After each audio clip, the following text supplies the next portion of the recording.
And now, right to your hosts of Down the Garden Path, Joanne Shaw and Matthew Dressing.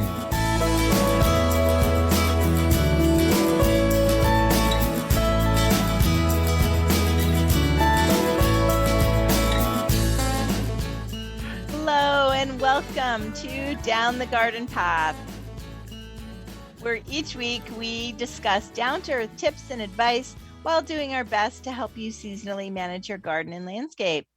I'm Joanne Shaw, owner of Down to Earth Landscape Design, and with me is my co-host and co-author, Matthew Dressing. Hello there, Matthew. Hello, good evening, Joanne, and good evening, everyone, and thank you for joining us. I'm Matthew Dressing, owner of Natural Affinity Garden Design. As landscape designers and gardeners, we believe it's important and possible to have great gardens, which are sustainable and low maintenance, and we want to help you make it happen. That's right. And this month, which is like middle of the summer already, oh my goodness, we've been talking all about wonderful shrubs for your gardens and landscape, and tonight's no different. There are several wonderful tried and true, as well as new shrubs out on the market we feel deserve a bit more attention. So tonight, we'd like to share with you some of the hidden gems you can find at your local independent garden center. So if you have a favorite shrub in your garden, everyone should know about. If you have, let me try that again, have a favorite shrub in your garden everyone should know about, share it with us at Down the Garden Path podcast at hotmail.com. Right? That's right. Yeah, I think a lot of people have something that, you know, is just a star and you know, they don't see it often, or they're really there was a surprise purchase and they're really happy with it, right? Yeah, so let us know what they are. I would love to hear from maybe some of our listeners far, far in the south. Maybe a shrub or two that we don't know, or isn't hardy here and we don't very see or hear of very often. That would be fun. That would be fun, as also would be someone north, a little farther north, that they have definitely more growing challenges, right? Because less plants. So it's nice to know what works well for them and what they really like about their garden in a higher zone, right? That would be zone like 3 or 3. Yeah. Winnipeg's up at 3, and yeah. So Manitoba, St. John's, California, Florida, we're calling out to you, Texas. Where are you guys? What are your favorite shrubs? That's right. What are your favorite shrubs in your garden? In your garden, yes. That's right. That's right. And pictures are welcome always. Always. That's right. Always. We can take your pictures. We love to see what you are growing. Whether it's just a shrub, or you'd love to share your entire garden, or how you solved the design dilemma, or just to brag and say, hey, check this out. We would love to see it. Yes. We would. So tonight we're doing Hidden Gems Shrubs Edition. Earlier last month, we did our Hidden Gems Perennial Edition, which is out now on all major podcast providers. So check it out there if you're looking for some hidden perennial gems. So our shrubs are also going to be perennial, but these are going to be woody perennials. So these are going to lose their leaves or not during the winter or the dormant months, depending on where you are, but they're going to leave some sort of silhouette behind, whether it's an evergreen and you've got some greens or purples or yellows still in your garden, or if it's going to be deciduous, where it's going to lose all of its leaves. And it's going to rely on some interesting stems, like a dogwood or a 9-bark out there in your garden to add some winter interest as well. So perennials are going to die to the ground. Shrubs are perennials, but they're going to stay above the ground for us. So we are going to talk about our hidden gems. So Joanne, I think Joanne went over it with just the beginning. Correct me if I'm wrong or add to it. But yeah, so our hidden gems are just some cool, unusual, again, tried and true perennials, perennial shrubs, let's say shrubs, whether they're evergreen or deciduous, that really work for us. They have multiple seasons of interest. They add layers of texture or depth, or they're a workhorse. You've got a salty or a wet spot, and these guys are going to give you that interest, but also really tough out those conditions where some of your other favorites might need a little help. Right. So yeah, did I miss anything there? No, I think that's right. Like I think they are a little also would benefit from being called like rarely used or not used as often. Right? Yeah. So that's why we kind of call them hidden gems. So they're ones that, you know, when people come to my garden, I know, and they're like, oh, I've never seen that before, you know, that type of thing. And or I didn't know about that. And myself, I've only used the couple of the ones that I want to chat about. I only started using a couple years ago. So yeah. I know. So I'm looking forward to that. So we do have a couple of listener questions. Do we want to dive into those before we start talking about everybody's here already? Yeah, let's see what's so Joyce has written in, hi to Joanne and Matt. If we need to prune or cut back our shrubs, when's the best time of year? Thanks. P.S. My shrubs are junipers. So I'm going to take it that Joyce's hardworking shrub is a juniper. Is that what you're saying, Joyce? You could write in again and say yes or no. But the answer to your question, it depends on the shrub. So each shrub will like to be pruned at different times of year, prune or cut back. Some usually just for cutting back, just, you know, giving it a nice heading back or a light shear. For example, one of mine is going to want to be sheared back just in the spring, but only after some growth shows up. We're going to give her a nice light cut, and that'll rejuvenate her for the spring. So nothing heavy, nothing going in and replacing all the wood. Generally, the rule is, you know, if it blooms in the spring or whenever it blooms, you're going to do it right after. So if it's in the spring, right after the flowers go. If it's in the fall, usually either that late winter or very early spring or even late fall, depending on, again, who it is. So depending on who it is, definitely take a look. If your shrubs are junipers, we want to see that nice new growth flush out, usually, at least for us up here in Ontario, and depending on the spring, early to mid-May, through into about mid-June, we'll see some new growth, and we can prune it accordingly. But whenever you're pruning, remember, you're always going to be able to remove dead growth. If it's dead, just cut it back to the nearest node or healthy growth, and you can just remove it. Joyce, for your junipers and other evergreens, remember when you prune them, they're not going to break or start to create immediately new leaves like perennials and some deciduous shrubs will.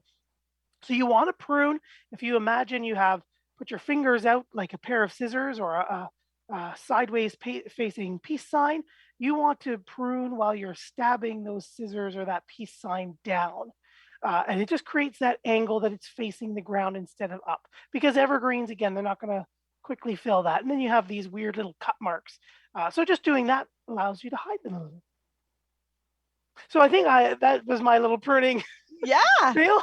Excellent. So thank you very much for the question, Joyce. Yeah. And Bob has sent us this beautiful photo of his Stairway to Heaven tall bearded iris from Burlington, Ontario. Isn't that beautiful? Bob, that is stunning. Wow. Stunning. If you need to Google my Stairway to Heaven or Stairway to Heaven tall bearded irises. The blues and the white and just those little peach throats there in the right at the back of the falls. That's gorgeous. Oh, that's great. Gorgeous. Wow. Thank you so much for sharing, Bob. Mm-hmm. Wonderful. Yeah. So, Matt, tell us, what is your first hidden gem? My first hidden gem is we've seen them before. They're out there, but it's a group of cultivars within this group, and it is the Aronias. So it's Aronia melanocarpa, and specifically the Scape series of Aronia. So the Aronias are larger shrubs that bloom in either mid to late spring, sometimes early summer, depending on the cultivar. But they have nice, dark, glossy green leaves, full sun to part sun, nice wide range of hardiness, anywhere from 3 to 9.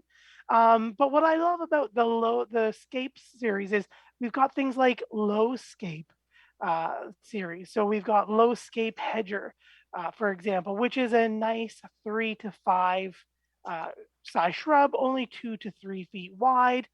And again, that nice, rich, dark green foliage. She's going to come out with beautiful white, little 5-star petals or 5-petaled flowers in about mid-spring, which are going to eventually turn into dark blue purple berries. They're completely edible. Okay, A little dry when you eat so them. the common name is like chokecherry. Thank you. Sorry, I didn't say that, did I? It's Yeah, okay. so No, not chokeberry. chokecherry, chokeberry, right? Because there's a difference. Yes. So chokeberry. Okay. Chokeberries are the Aronias. But then what I love about this is you can use it as a shrub or a nice just shrub in the mid-ground. You can prune it, but it also has beautiful, crazy red foliage. Right, yeah. So you get a nice, beautiful covering itself in white flowers in mid-May with a tinge of pink, moving to edible berries. Great for us eating, usually used in jams and other preserves. And then it's got great fire red, beautiful reds, bright reds in the fall. So it's also a native North American shrub as well. So you get the flower, you get the wildlife interest, and then you get the fall color. And I love these ones, because you can get the low scape, for example, which is only about 3 to 5 feet. And then there's, what was the other one in the series? The low scape mound, sorry, that's the one, which is even smaller at about 12 inches by 2 feet.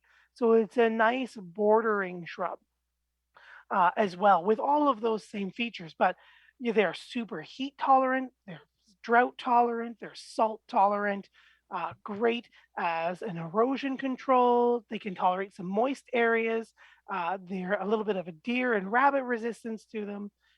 So they've got a little bit of everything kind of going for them. Yeah. Well, when I look at the picture of the green one, I'm looking at the low scape mound one. It almost looks boxwood like the leaves are a little bit bigger, but it is deciduous, right? It loses its leaves. They are, yes. Yeah. Excellent. And hardiness? Hardy from zone 3 till 9. So all the way up into Winnipeg, all the way down to, north of Florida, places in California, a couple Texas, mid Texas. So a good wide range of hardiness. Interesting. I love that it has, I love it when one shrub does two things, I thought you might like that. I know, it's my thing. But it's almost like it does 3 things because it stays small and it's flowers and it has fall color. So yeah. And easy, like some of the other varieties, are they easy to prune? Yeah. Yep. Yeah. Okay. Easy to shape and prune. Let that new growth come out. And it does bloom on older wood. So we're not going to prune it hard back. Let some of that new growth kind of come out and then give it a little shear and then let her do her thing. Okay. Excellent. Well, that is very nice. So thank you. And easy to find? Easy to find. You know what? They are in garden centers. They are out now. And I was actually just reading, there's a new one, Low Scape Snowfire. So it has a little bit of a different flower on it, almost like a little bit of a double on it. It's 3 to 4 feet tall. So it's still a medium-sized shrub, not like the mound, but it's also coming out as well. So good flower power on it as well. That is very cool. Excellent. Well, thank you.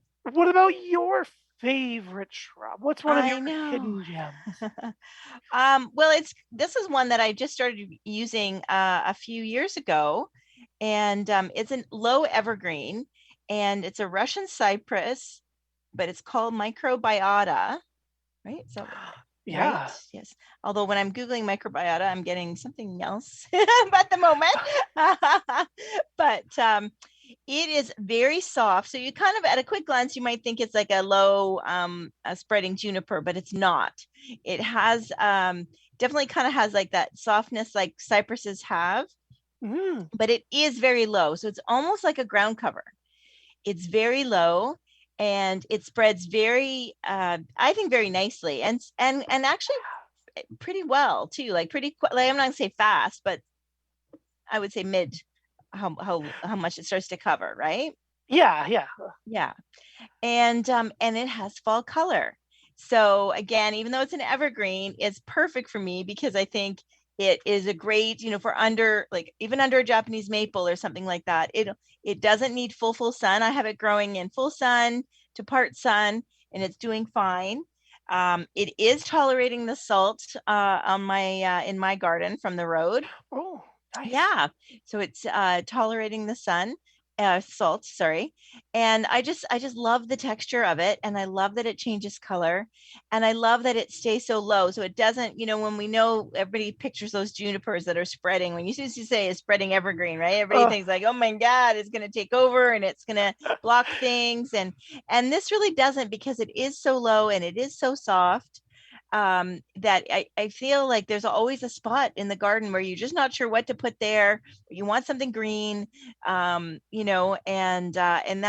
even underneath something where you don't want it to be a focal point. You want something that's just a low, like a ground, like a ground cover, really, right? Yeah. You don't want anything to compete with the ornamental tree or with the group of perennials, but yet you want to still have something there in the winter or spring and fall. And I think it is a wonderful addition to a garden. I really do. Agreed. Yeah, they are so beautiful. I always loved petting them or putting them out at the garden center. Oh, yes. Because then foliage is just so neat and layered, and it's so pretty. Well, you mentioned that it had some fall color as well. Yes, I'm just looking for that. So it's kind of like a burgundy fall color. Okay, I thought I was trying to remember. Yeah, I was thinking like bronzy burgundy. Yeah, okay. Yes. Yeah, and I'm just looking for the zone because I couldn't find the page. So do you have that handy? I think they're zone 3 to 7. Okay, perfect. With maybe a few 2Bs and 7Bs or 8As kind of thing. Yes. Yeah. So definitely Russian Cypress or Microbiota is. Yes, and I think the Latin name is decussata, Decussata. Okay. Because I think it's it is one of those ones where Microbiota is the genus name, but also the common name as well. Kind of like potentilla used to be. Yes, Microbiota decussata. Yes, I see it there. Yes, and now. Then hydrangea. Yeah, so you can see it's very feather. I don't know. I really like it, and yeah. So yeah. And did you say how tall and wide it gets? Right now for me, for the last, I think it's third year in my garden. So the website says 12 to 36 inches, but for me, it's still not 12 inches. So I think that really must take a long time to get that height, because I think then it starts to layer. So right now I still have it just kind of like its first layer on the ground. So it would say 6 inches. Yeah. So I think then you could easily kind of control how high it goes. But I can't imagine it getting to be 36 inches high. No. That would be a long time. So it's a very nice Celtic Pride is one variety here that they mentioned. Oh, yes.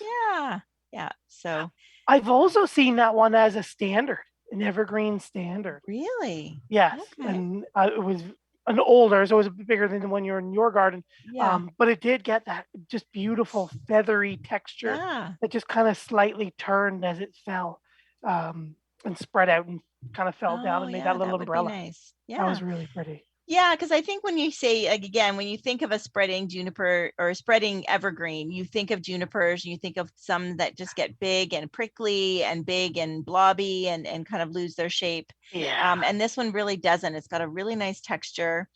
And like I've spoken before, how much I like the mops, right, with that thread leaf and the yellow foliage. And this is just kind of a complementing of that, where it's soft and a nice spreader. And sometimes, having an evergreen ground cover really works. Yeah. Oh, totally. Definitely. Especially those that add that nice, like, fall color. Again, that's another layer of interest for sure. Mm-hmm. As we move to our second choices, we do have a few questions that have popped in. Rhonda has written in and asked, Matt, so funny, your explanation. Thank you, Rhonda. Do all of the containers that shrubs come in when you buy them have to be removed? My neighbor told me no, but mine is plastic.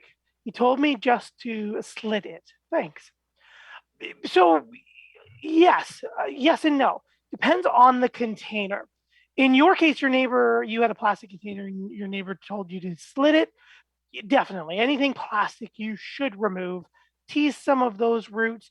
Depending on how root bound they are, you don't have to like break them and stab them and cut them with knives, but you do want to tease them away.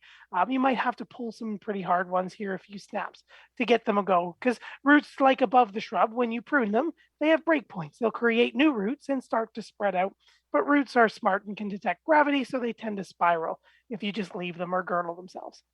But your neighbor is right in the way that not all containers do need to be removed, because there are some paper fiber containers, there are some coir containers. So there are other biodegradable or compostable containers that some nurseries will grow plants in. But make sure that if it is plastic, you are removing it and taking it to usually the independent garden centers, taking it to their recycling, because the normal recycle facilities won't take the soft black plastics that a lot of the pots for annuals, perennials, trees, or shrubs are made in or made of as well. So yeah, definitely remove them. Give those roots their best start. Dig it just as deep as the pot is. Make sure that that crown is always the level of the pot is the level in the ground, new in the garden. If you have mulch in your garden, you're going to dig it twice as wide, but just as deep, and make sure that mulch doesn't pile around the crown of that plant. We don't want it sweating. We don't bugs or moisture to be trapped against the stem or the trunk of the tree and or shrub. So always give it 4 to 6 inches and let it breathe. Yeah. So hopefully that answers your question, Rhonda. Yeah, that's great. And James has one as well. He's saying, sorry, and you don't need to apologize, James. So he says, sorry, but a lawn question for us tonight. What, if anything, should we be applying to our lawns right now besides a lot of water? Thank you from a GTA listener. Well, thanks for telling us where you are, James. Yeah. I was driving around this last weekend, and we haven't had a good solid few rains for a number of weeks now. And they're looking parched. Yeah, mainly that's it, James, is water. If you've gotten yellow and burnt and it's short for a number of weeks now, a lot of them have gone dormant. So you'll have to be soaking every single day, which might hike your water bill.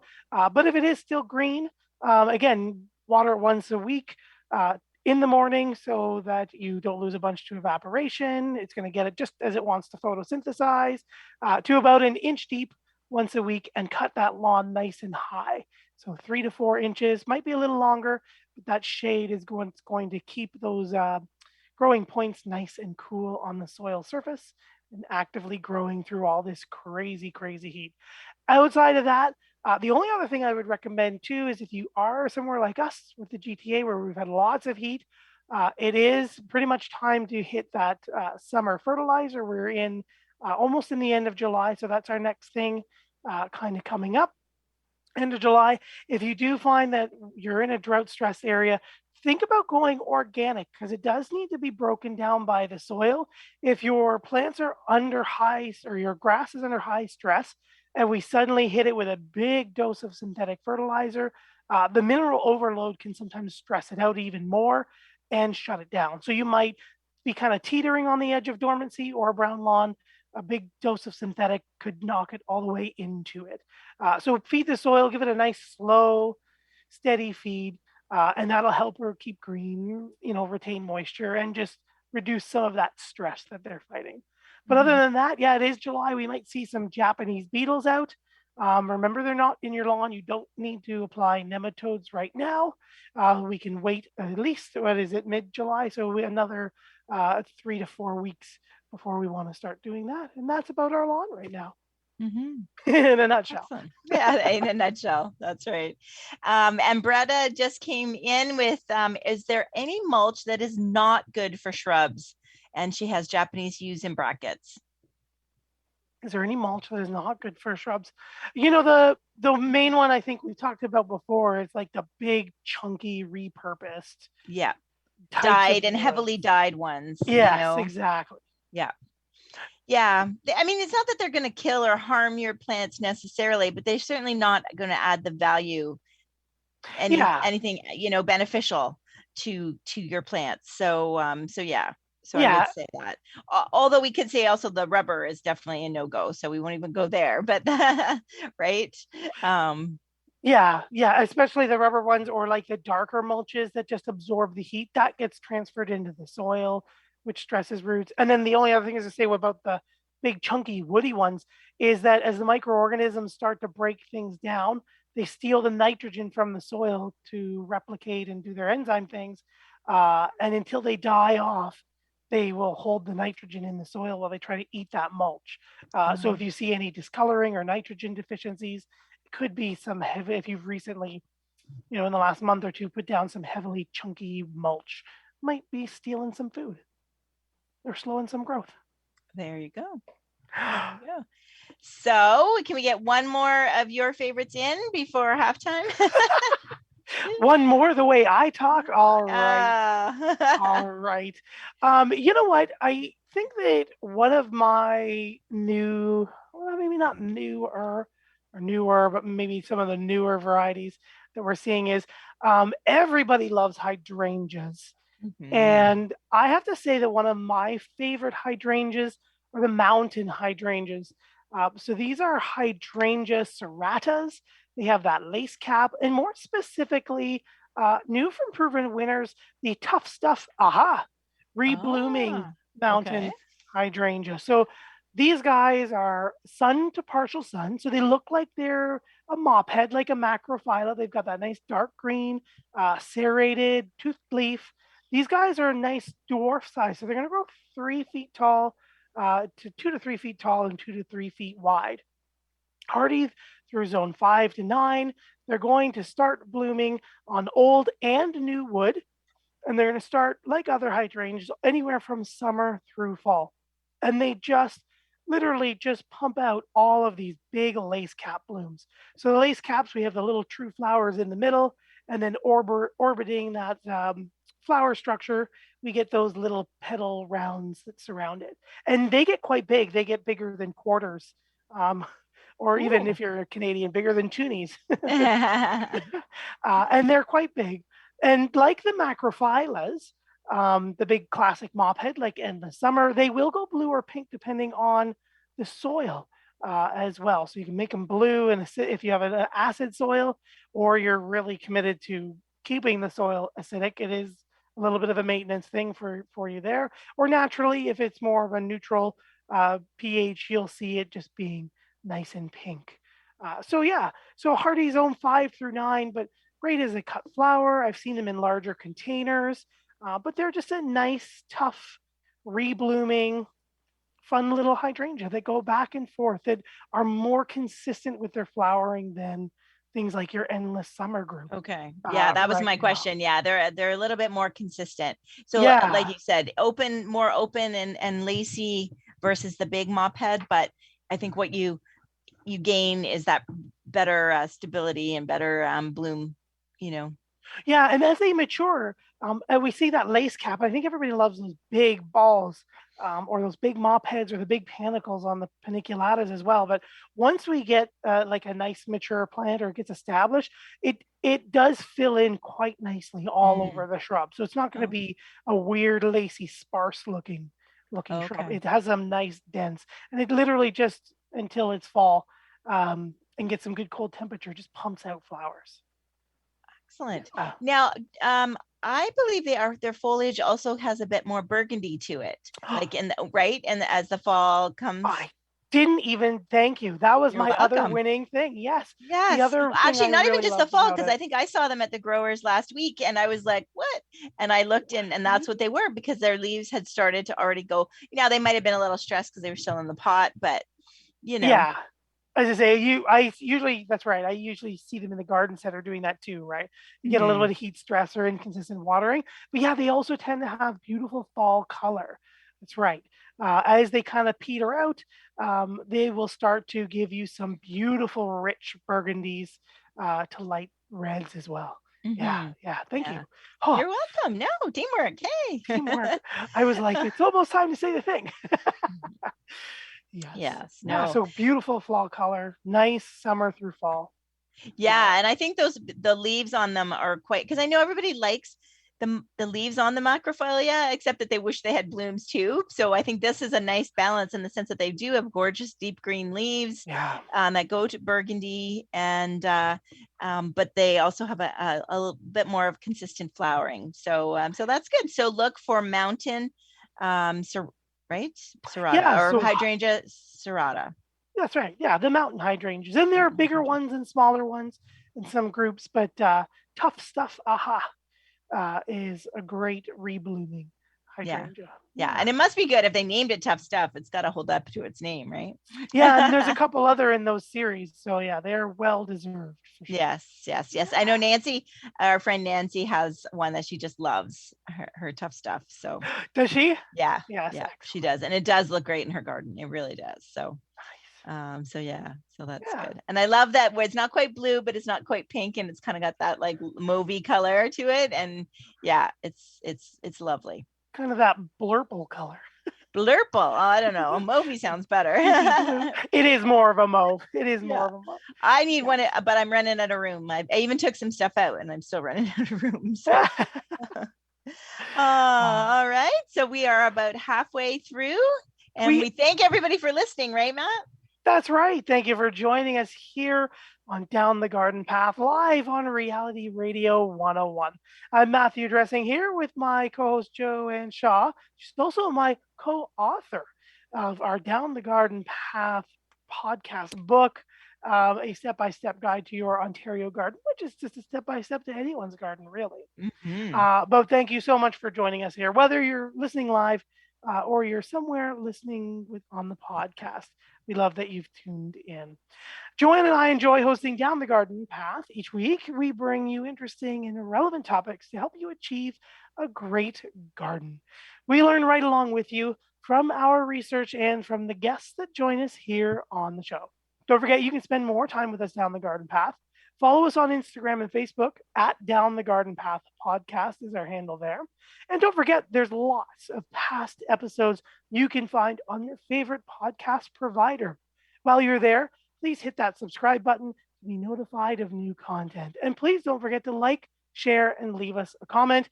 We love hearing from our wonderful listeners. You can always write us here.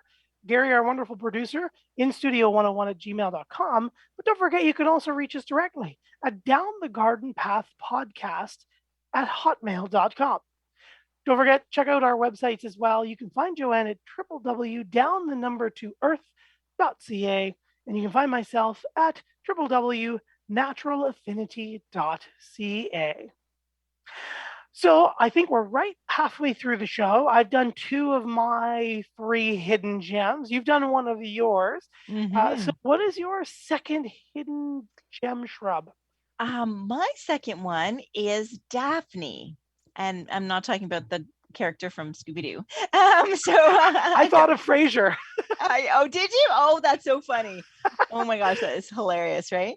Yeah. So I've known about it, and I'm working at the garden center, right? Because anything that blooms early, you notice. And it's an early bloomer. And when you're working at a garden center in pots, it blooms even earlier and stuff. So it's always like, wow, this is amazing. And then after it's finished blooming, it kind of just goes in the background and people forget about it on the benches, which is unfortunate. So I recently took out I lost some of my yew hedge, and I wanted to put something in that would also have like a really interesting shape and form and texture and variegated foliage and be evergreen. So I kind of ended up with Daphne, and I kind of thought, well, let me just give this a try. I think it's a really cool shrub. And again, I think it's almost the fact that it blooms early, which is when it's in your own garden, that's wonderful, right? But I think that's how they get overlooked a little bit in the nursery, right? And it is fragrant. And I think I would have to say that the flowers are probably the most fragrant flower that we have, right? Even more so than a lilac. Oh yeah, I would. Yeah, you would agree. Okay, I'd agree. Yeah, they are so fragrant and rich. Yes. So I put in the variegated Carol Mackie in my garden. So it's kind of little leaves that are variegated green and white. And I just did it this year, so I haven't seen, how does it actually go through the winter. But there is a smaller variety. Do you remember? And I can picture it. I know exactly where it is on the nursery, but I'm trying to remember the variety. I want to say Rose Daphne. It is. Thank you. Yes. Is that it? Okay. Yeah. Yeah. Rose Daphne. So it's much smaller. Yes. And, but again, it's just got that, the Rose Daphne almost reminds me of heather, Scottish. And like we would get those in the garden center too. And they never, even despite what we say, they never really would overwinter for long. No. So it's kind of that low and tight evergreen foliage, bright green, and the flower is very tight to the shrub. And then my Daphne, Carol Mackie, the blooms will be all along the stems, right? Just under the leaves. And it's a little open. So I kind of like that because it adds that different, like it's not just like a green and white blob, like a euonymus or something like that, right? Yeah. The stems are very individual in a way and woody. And so I think it's a really good, like if you don't know what to put something, if you love fragrance, then definitely you should find a spot for it. Because I think, and you could really kind of have a succession of fragrances, since it blooms before the lilacs and before the, other things that roses and things like that are fragrant. So it does want some part shade, like it doesn't want that hot afternoon sun. But I think I love the structure of it too. It's a woody, it's a wood. So it looks like a shrub, like a deciduous shrub, but it is evergreen but it has that structure, a little bit more structure. It always reminded me of like a firework caught in time because it goes up on like that single trunk and then explodes with all those individual stems moving straight out. And then it just kind of is like, if you imagine like it's dormant, it's just kind of stuck there. Yes. In the structure when it looks naked.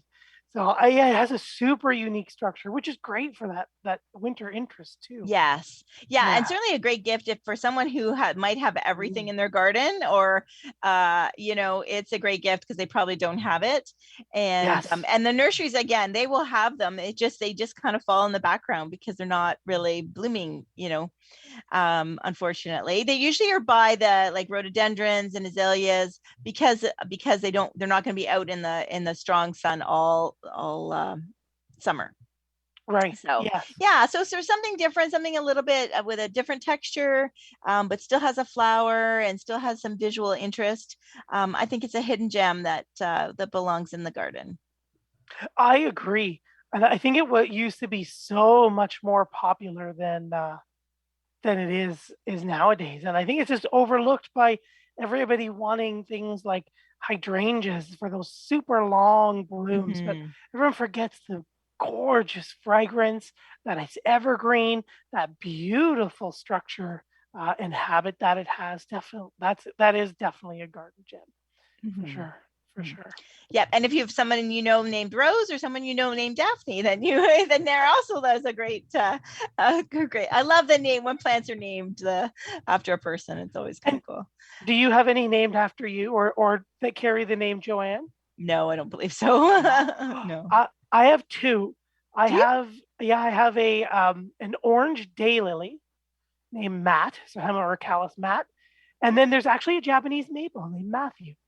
Really? Yeah, and I believe it is. It comes out with a yellow leaf in the spring. It goes to green and then has orange fall color. Oh, so neat. 5B6A. Yeah. So, okay. Buy one at Bonsai. Yeah. Anyway. Very interesting. So what about you? So I think we're creating a really eclectic garden with our hidden gems. What do you have up next? You know what? My next has always been one of my favorites, and it's Bluebeard or Caryopteris. And I love it because it's just a very neat, rounded, mounding shrub of small, dark green toothed leaves, very neat, very compact, especially a lot of the newer varieties. So it during the spring and the summer, it does not flower, but it's just a neat kind of dark green. Some of them have a minty green. There's things like sunshine blue that have a nice gold green foliage that kind of acts as like a backdrop or a companion to the others while they're doing their thing. But when we get into August through fall, so late summer into fall, they light right up with beautiful true blue flowers that run up the ends of the stems. And those late pollinators absolutely love these guys.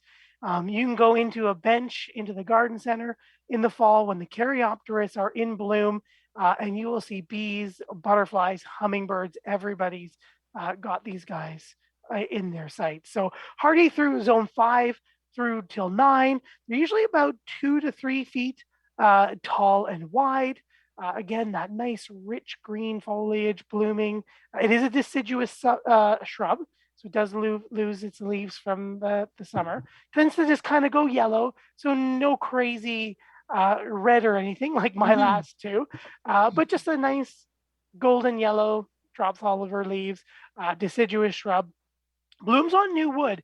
So this is the one I was mentioning in the beginning where I think it was Rhonda was asking about pruning, where we want to leave it until late winter, early spring. And we're going to just let it show us where there's new growth.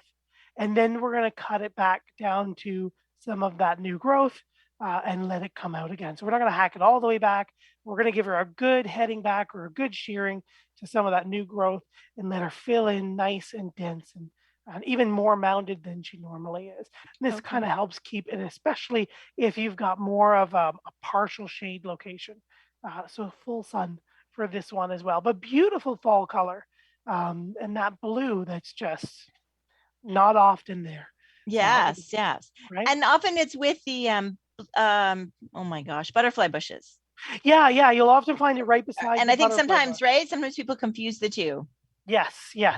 Yeah, you get that long spike or raceme with all those tubular flowers on the butterfly bush. And then with your Caryopteris or false spirea or blue spirea, one of the many names it goes by, you'll get to see a lot more, almost like a catmint where you see some leaves and some flowers and then leaves and flowers that taper as they go, the leaves tapering as they go up that spike of flowers. So yeah, there's sapphire surf, which is great, which is only 2x3. Beyond Midnight, which is really, really deep, dark green foliage. Again, 2x2.5. And then I believe this year, maybe in the States you have seen it, but new, I think coming up to Canada, is Beyond Pinked. So pink with an apostrophe D. And it's actually a beautiful bubblegum pink flower on the shrub. Again, that nice 2.5x2.5, so nice and dwarf. But I liked this one just because it's cool to see an unusual color. I liked it a little bit more because it's actually not hardy for you and I. So it is beautiful, but this is one for our friends down farther in the States that maybe we don't often talk about them as much. So beautiful pink. And again, just drought tolerant, heat tolerant, beautiful fall interest, little bit of rabbit and deer resistance, but nice, dense, beautiful flowers and shrub. So yeah, that was my third choice of for my excellent. Yes, when we tried to squeeze in 5 for the perennials, we realized that was a lot in an hour, right? So yes, we relaxed a little bit. So mine is it's an elder, so it's a big family, right? And I think elderberry plants are native plants, and so we see the big, flowering elderberry plants. Black lace elder, black tower elder. They've been some right around for the few years where they've got that almost very lacy foliage, almost Japanese maple ish, right? Yeah. Some have white, some have pink flowers, but those big, what you call them, umbels. Right, of flowering, very much like the native fruiting plant with elderberries. So gold leaf cut elder I love it. And I feel like it's even though it's yellow and it's my yellow foliage love, but certainly looks like once it's established, looks like a Japanese maple. So you were talking like a $30 shrub in 2 years will look like a $300 shrub, right? Yes. It's got that nice, older. yes, very yellow cut leaf, much like a dissectum, Japanese maple, and also very cascadey. So it's soft, and once it starts to grow, and they're great because you can kind of prune it and shape it, much like the black lace one. You can kind of, let it go and crazy and wild and cool and funky, or you can control it and train it to grow in a certain way.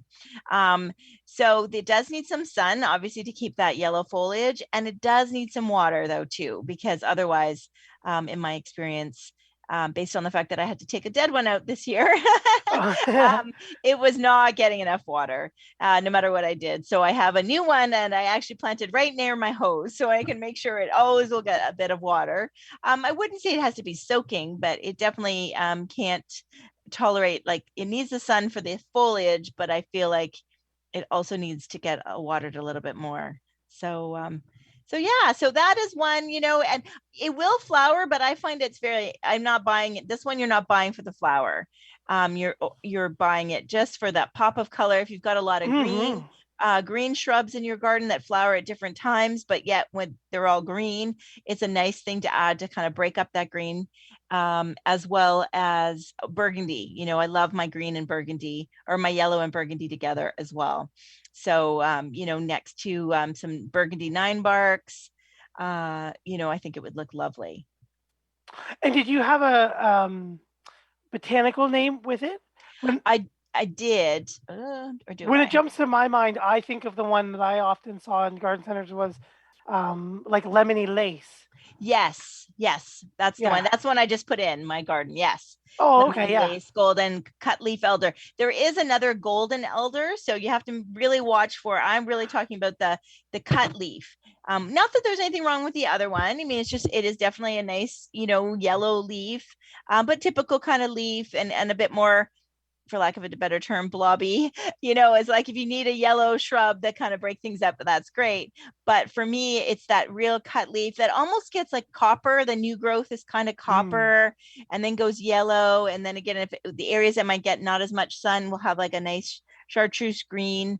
So it's very lovely. Now, I wish we could get them bigger. I wish you can get them bigger than a 3-gallon, 2 or 3 gallon, because they're always only about 2 feet tall, right?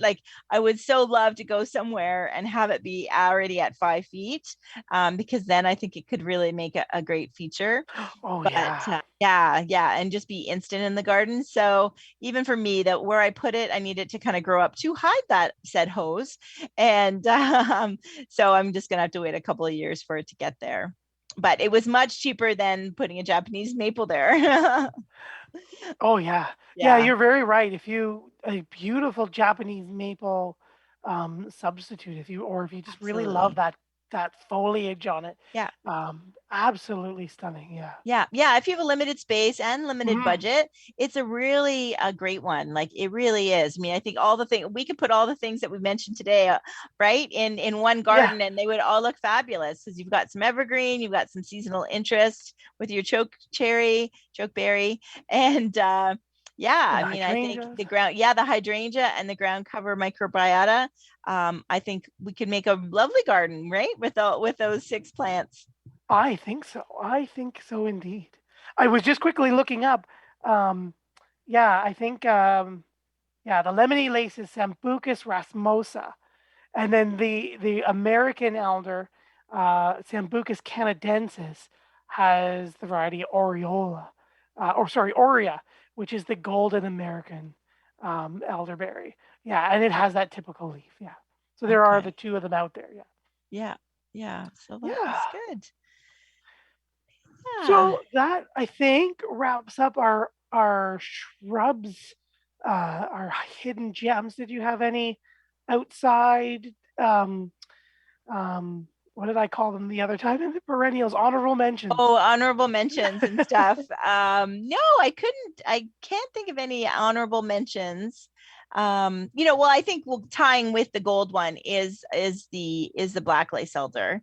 And they're to develop some other, like the tower one, so they're going to be more of a pillar.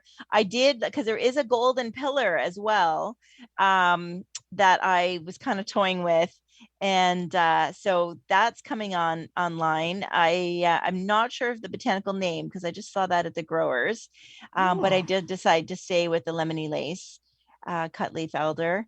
And that next to a smoke bush, or that next to a 9-bark, like I just think I feel like it's like such a great combination.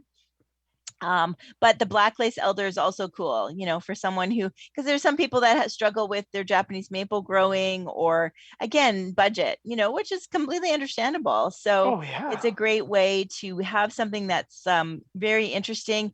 And I have one in my neighborhood that's very mature. Like I'm going to have to take a picture, because they must have let it grow into a tree. And so it just looks incredible. This black lace elder. So I think that'd be my little honorable mention. How about you? You know what? One of the ones that I jump to mind are the new mock oranges, the Illuminati Tower and Illuminati Arch. So you get that nice arching, those double white, very fragrant flowers in early to midsummer, and then the tower is a little bit more narrow. I think it's 4x2. And again, you can make a little hedge, or, just to have a little bit of interest in its shape and those flowers again. So mock orange is another one of those nice fragrant ones that nobody often uses anymore. But excellent. There's some we've got a couple of listeners. Yeah. Both Justin and Dan have said they've enjoyed the topic tonight, and then we have another listener, Linda, has a bit of a dilemma, Matt, for you. Most of my shrubs and trees are infected with the gray fungus, which I have used umpteen things to try and remove without success. The branches of the affected tree shrub eventually go very brittle and can easily be broken off. Some of the shrubs have died. Any ideas what this fungus is and how I can treat it? My garden, despite efforts to fix, including drainage pipes, gets easily waterlogged. I'm renting from a friend's house, so I'm not able to send you a photo. I think we do. I think a photo would help, though. I think a photo would help when you get back home, Linda. And this direction of the sun too, right? Like, is this north side of the house? Is it the south side? Agreed.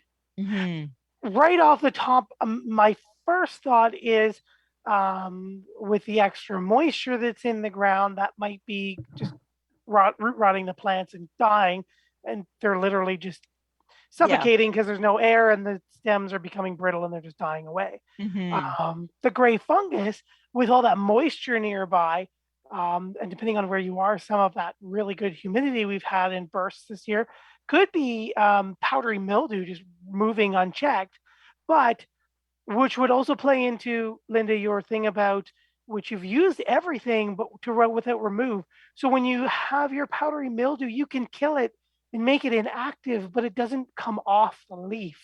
It's stuck on the leaf.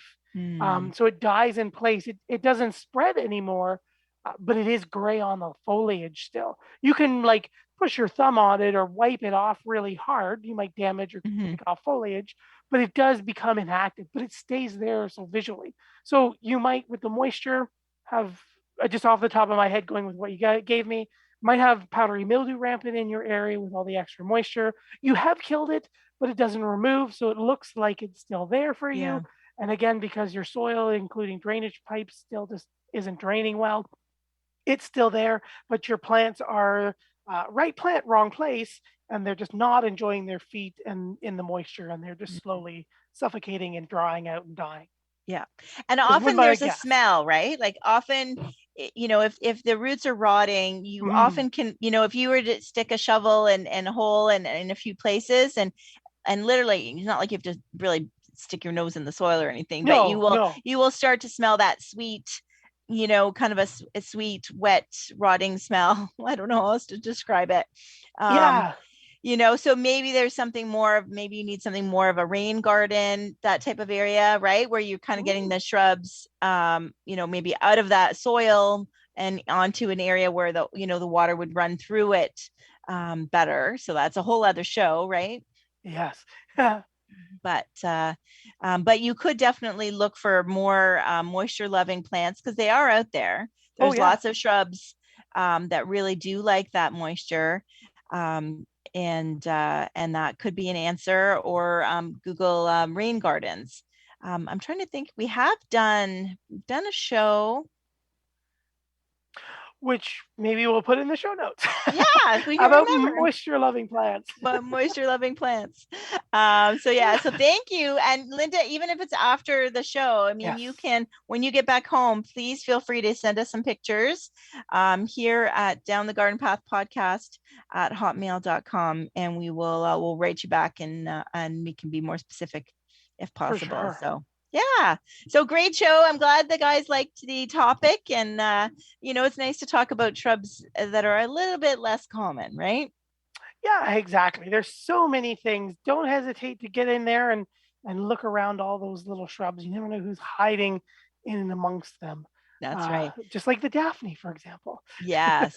And even hidden. go to the garden center and ask about, some shrubs that are lesser known, or that might be hiding in plain sight, so the garden set, they have to water them all, whether they're selling or not, so they will know what's good. And think about those fringe seasons, right? So what blooms early or what blooms later, those are some things too to look for as far as hidden gems go. That's right. And next week, are we doing a Q&A? Yeah, I think we're doing our shrub Q&A that we have, and we just our gardening Q&A we like to do every few months. So gather your garden questions, whether they're lawns, shrubs, perennials, cut flowers, whatever you've got on mind. We're going to answer all your gardening questions. And that brings us to the end of the show. It can't believe it again. I know. Thank you, everybody who's joining us here live on Reality Radio 101. And thank you for all of our wonderful listeners who are downloading the podcasts and listening, maybe not right now, Monday night. We appreciate all of you. Don't forget to check out our new book, Down the Garden Path, your step-by-step guide to your Ontario garden, available now on Amazon. And thanks for all your questions. We'd love to hear from you. We'll see you next week. Bye. Bye. We actually have somebody else, a guest on next week. So yeah. Oh, there you go. Stay tuned. Bye. Stay tuned. Thank you for listening to Down the Garden Path with your hosts, Joanne Shaw and Matthew Dressing, right here on Reality Radio 101.